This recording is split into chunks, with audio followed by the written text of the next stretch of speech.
Hey guys, Ken Selville here today for Coach, having a quick look at some rock walls and what we should be doing and what we shouldn't be doing. So we've got Troy Sievert here today, and he's going to give us a little bit of instruction.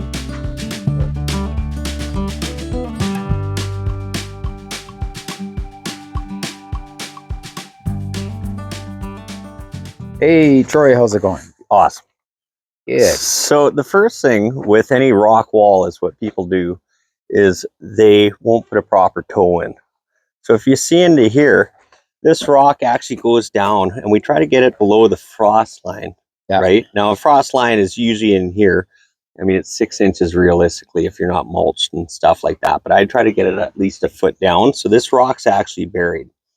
Another thing is what you'll notice too is a lot of people go and put rocks up on end to try to get the square footage and stuff and get that flat face. But that's actually the wrong thing that you should be doing. It's like anything. It's not stable. And you'll see walls fail all the time. Yeah. Because they'll basically get pushed over because they have such a small base. So this rock actually goes back in.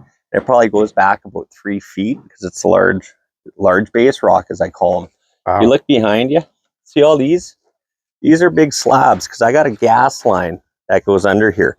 So this is the face that I chose to use, but it ties in to bridge probably about 3 feet back. Right. And you always use your bigger rock, then backfill against it as much as you can. And what you want to do is make sure that the flow that goes through this isn't great big, and then you have a bunch of little stuff on top. You want the pattern to go all the way through. Right. And you get your base as much as you can. In this case, because it was so little, I have a gas line under it that I couldn't go down. That's why I used the big tie-in base rocks. So you make like a bridge right over it so that so there's not really weight on those lines. That's right. That's right. If I got a water line or something that's going over top, I'll go and do 2 big slabs and then bridge a big one on top, and then you can fill it up with the smaller chinker rocks. Nice. Right? Nice. So why is this the toe of the wall so important? Well, it's like anything, right? Water moves the world and stuff like that, right? So once you get the moisture in there, if you have if you don't have a toe in, what's going to happen is it's going to fill up with water, freeze, start moving, push. Yeah. Right. Or say I had a water main break on the neighbor's yard for a wall that I just did, and they literally had water flowing out through my wall, like it was the main water line. Right. My wall never moved, but I also had a big toe in, and the next thing is drainage. Right. Right. It always surprises me when people do not put the right type of drainage in, because once again, the water will move everything. You get moisture in behind your building column. Mm-hmm. What'll happen is it'll freeze and it'll start pushing on your wall. So like with what I do is gravel's cheap. So what I'll do is I'll take clear blast rock, and gravel's cheap. Cover it with this, and this will give me a barrier and always keep the topsoil from going into my drainage. Right. And then this way, anytime there is, say, in this case, it was a water main break, the water can hit here, go right through the drainage, out through the wall. Yeah. No issues. Right. Yeah, exactly. So. No, that's awesome. I know we always used to think that retaining walls were almost an emergency backup drain for the property. Yeah. Just in case if something went wrong, it's okay. Yeah. We've got our wall there to capture the water and to potentially even channel it out, like through a pipe or a drain system of some sort. That's right. So this, in the case with my dry stack walls, because I have so much of the blast rock put in there, that the water will automatically go out. And, you know, you always, when you're grading it, you always tie it in, or you know, tie the elevation change going down, so it's got a place to go. And then, of course, once you put the plant material and stuff like that on top of the walls, I always like to have plants in my topsoil area here, so the roots will help give structure to the topsoil behind. Yeah, you know. So one of the things I really notice about your walls is that the tops are so nice and flat and stable. And you know, I always used to remember seeing kids running across the top of a wall, and the rocks would just kick out and they would end up on the ground and they'd fall, and there was issues. But I always see that your walls, the tops are always nice and flat, and and they're stable, and they're bigger rocks that actually will last and stay where they're put. Well, these, I mean, these rocks too are nice and split, because I hand split everything like that to give me my grade. So you can see here, I always try to use something bigger on top. And of course you got to scale, and it depends on the size. Obviously the taller the wall, the more weight you want with the rock so they won't kick out. Because anytime there's a kid on the property, they go right here. Yeah. Right? It's just First thing. human nature, or they're scaling the sides, which is being a kid, and that's good.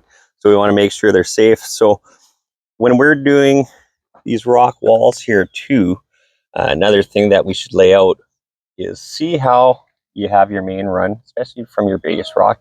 You always want to tie everything in, right? So I'll take this, say this big rock that I'm against the wall there.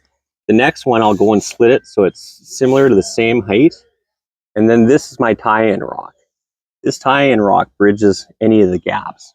So what I'll see a lot of property with, or a lot of properties with, is they'll have a joint like this and they'll run it all the way up to the very top. And once again, that gives you the structure difference, where that's where your wall will fail. So you always want to try to stagger them as much as you can. Yeah. You know, and then afterwards, once your wall's built and it's staggered properly, it's sitting on your own, then you have to come into the chinking, right? These are just aesthetics. This is so we don't have a gap here. Here's the important thing. This thing is touching and pinching anything that's strong enough to give structure to your wall. Then afterwards, you can come and do a cleanup. Another pet peeve of mine is what I'll see is guys actually go run those joints, and there'll be nice big wide joints. We'll have rocks up on end, and there'll be 50 little chinkers all the way up. And then if you look in there, a lot of the time they'll take glue and glue them in so they don't fall out. So you can imagine the structural integrity of that rock wall. Yeah, right? Much. A dry wall should be a dry wall built on its own. A dry stack wall should be built on its own without anything holding it together other than gravity. Right. Gravity and weight. So yeah, this and the drainage behind the wall is so critical in this whole puzzle. Yeah. Is that it needs to be a dry wall. Like a dry wall is a good wall. Yeah. And that's one of the things I think sometimes when you look inside of walls, especially these ones with the big gaps, like you say, you look inside and you see soil against the wall. Yeah. And I just think, well, as soon as the moisture gets into that soil, it's going to stay there. Yeah. And then it's going to freeze and push the wall out in the middle of winter. So I guess it might be different in, say, climates where it's more tropical, but we're not in the tropics. No, we go from set to change the heat. That's another nice thing, is the swallows will start making nests in here. Yeah. But you can see here, right, if you look here, I haven't finished chinking here. So like I'll go and take this gap, fill it. These are just slivers for me chipping the rock when I build it. But you come back, that guy doesn't quite fit there. You'll come back and you'll start filling your wall like that. The important thing is there's no weight going on this rock, right? Everything's already stable. It's purely aesthetics. Right. And that's where, like you say, when you see these stacks of chinking material vertically, there's no strength as part of that. It's just, it's still decorative, but you know, you need to have that overlap. Well, especially start going up 4 or 5 feet. Seems that I do, for every wall I actually build, I do about 3 repairs now. And unfortunately, if you don't get a reputable company or someone with a history behind them, you're going to be paying twice. And unfortunately, when I come in and have a wall, a lot of times I'm getting, well, that was more than I paid for it. Got to remember, I got to take all the rock down, clean it out, get rid of the fill-in behind it that was sitting there, made it fail in the first place, then rebuild the wall from scratch. So it's not worth it. Or sometimes I'll see people use the wrong type of rock. This is rock from Baird Brothers. Yeah. And it's good because it'll hold up. Like it's strong rock. You'll get some rock, especially on the new builds and new subdivisions, where they get it out and I always call it punky, where it's really easy, crumbly, you know, and over time, when it gets exposed to the cold and the heat, cold and heat, it'll actually start breaking down, right? You know, an example of this, you'll see sometimes on certain types of rock, they'll come and even use for their gardens, where they use just like the clear crushed rock, taking low maintenance. You'll even see that stuff disintegrate over time. You know, so that's a good example of wall rock you don't want to build with. Yeah. exactly. It's got to be good. And this rock is actually rock you can split Yes, if you have to. And I mean, you do a lot I of do a lot of splitting. splitting, and that's why you'll Because- see my style. It's Yeah. very horizontal rather than just vertical slabs, right? Yeah, you know it's going to last. And Yeah. I remember just working with you in the past is having you driving your excavator up on top and almost test the wall a bit. Yeah. The excavator on it. You can see here it's clean. That's exactly what I did in this Yeah. part here, right? So now if you look at the side angle in here too, right? This is where my fill is up to. See how I left just a little bit of a barrier? Yeah. Right? I got about a foot there. Now when the fabric goes over here, we can bring more of the topsoil in as we get it in. Then when we pocket plant, it'll just give those feeder roots a little bit of time and they'll start filling up in here where the main tap root will go back down and actually has soil to go in. Yeah. But the nice thing is this will help firm up everything up here. I remember when we did like years ago and we did bigger walls, there were bigger rock walls. Yeah. And there was like 4 feet, sometimes 5 feet of riprap behind that wall. Oh yeah. And it was just amazing. Like the rock, it's impossible to get water in there. Yeah. It was perfect for stability and longevity, right? Well, once again, though, it goes back to, I remember on probably the job we're talking about down on Tronson, the pool had a broken water main when they first put it up, and like when it first started, and we had 5 tiers, and each tier, depending on what tier it was, went from like 10 feet to 15 feet tall.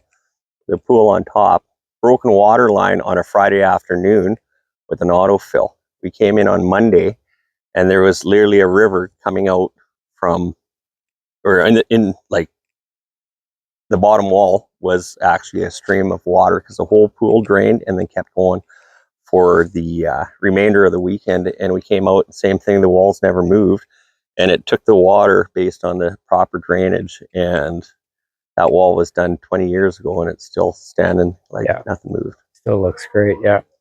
Yeah, that's the key, isn't it? It's just literally a freestanding wall. Yeah. It's got its own stability, its own strength, and it doesn't need to have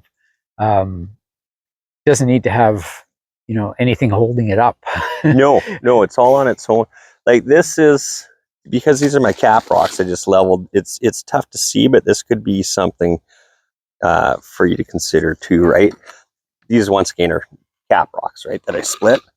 But see how I got it tied in, and then a skinny one and tied back in, right, and the size, and see how it kind of always makes sure that if I do have a skinny one, in this next case, say if we were building this up, now I'd take this, keep this tied in onto this one. I'd go and take something with my excavator and I'd bridge that gap. Right. And that's what we try to work towards each way. Yeah. Right. And then that'd be your chinker. Right. Obviously I'm not going to have something that, but that's just to give you a visual. And you're utilizing all your rock that way too. Like if you get a nice piece, it looks nice, but it's just not structurally strong, but it looks good. Yeah. You put it in and then you bridge it so that it is strong. Well, this is like what we were talking about before, the ones up on end, right? You see that? Yeah. When you get them up like this, yeah, that's really bad. Right? Yeah. That's where our problems are, right? And then that's how structural it is, right? Yeah. So be aware. Yeah, be aware, exactly. Well, it's certainly it's always nice to see your walls because they're so beautiful, but also it's nice to see them during the construction phase. But I really like the way that these steps are all between like 6 and 7 inches sort of on average. And I know by the time it's all tweaked and adjusted and it's considered completely finished, that it's actually quite easy to go up these stairs. It's not a challenge. Yeah. Well, right now, you got to break an egg to bake a cake. Is that what they say? Right. So when you do come in, I mean, obviously there's a lot of construction going, a lot of rocks. Like this is all just a pile of stuff that are scraps that'll go into chinking the wall afterwards and stuff. Then you have your final cleanup and then you have your stairs. So if we go over here, we can have actually a look at some stairs.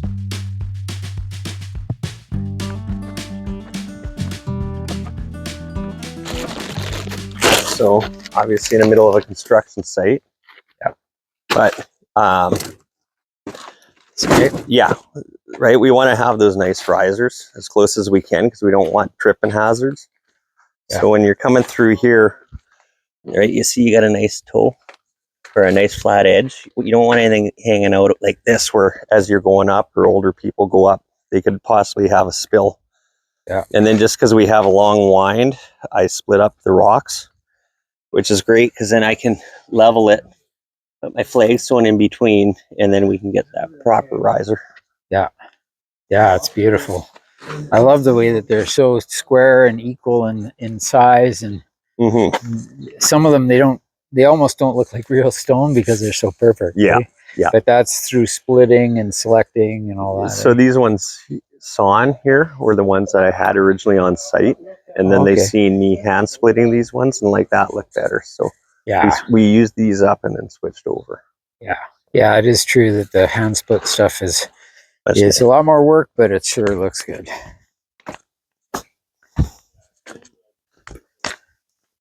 Something else to consider if you can get proper steps too is when the winter time does come, at least you have some traction.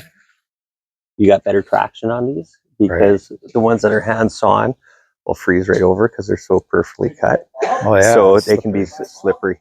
Yeah. Right. So that's where this kind of, if done properly, these are superior. Yeah. Well, it's going to be nice to see this all when it's all wrapped up, finished, and plants are in, and man, it's going to be quite beautiful. That's for sure. Gorgeous.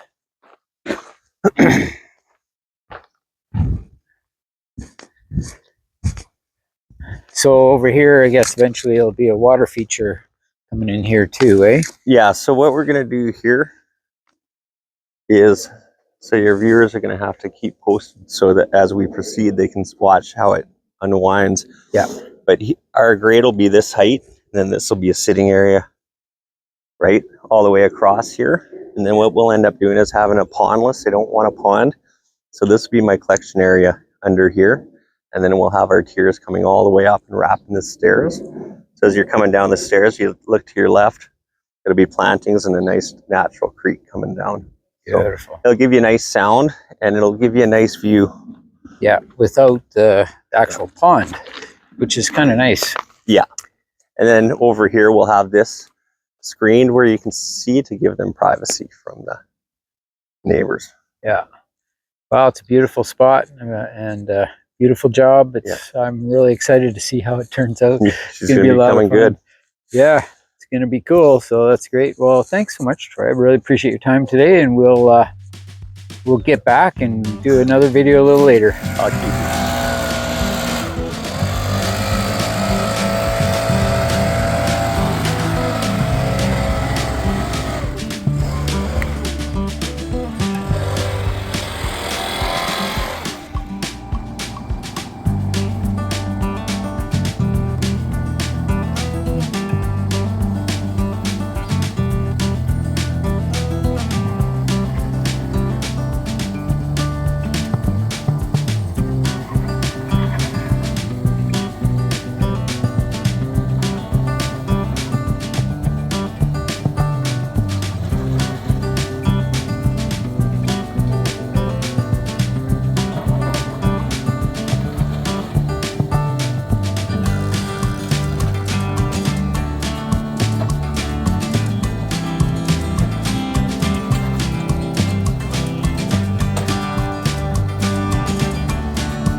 Yeah.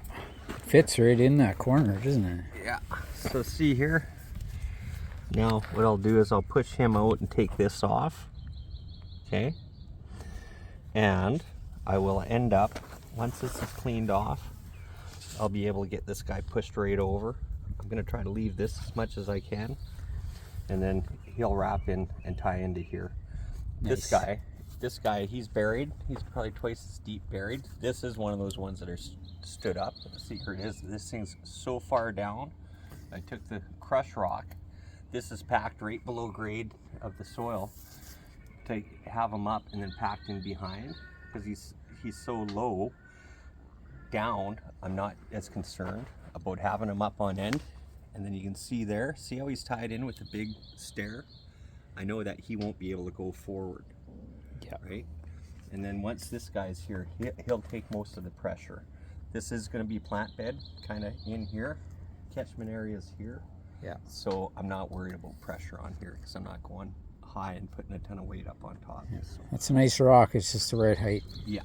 Just perfect. And like you say, it's got that, it's almost like a notch built into it. Yeah. Just needs a little tweak there and it's good to go. That's right. And then going back into here, you can see with what we just talked about, this is my seam between the two base rocks. So I have that bridged. He's pushing on here.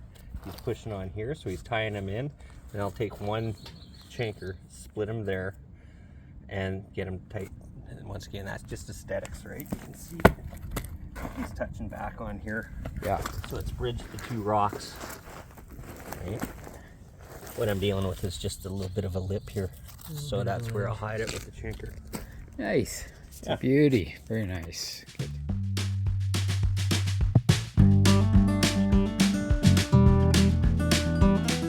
Alrighty. So there you go. Some of the basics of rock wall building. Always check, guys, if you have them on your property, you might want to review this video just to see, what's happening there. Or if you are a builder, you might want to just tune into this and see what you think. Anyway, thanks so much for tuning in.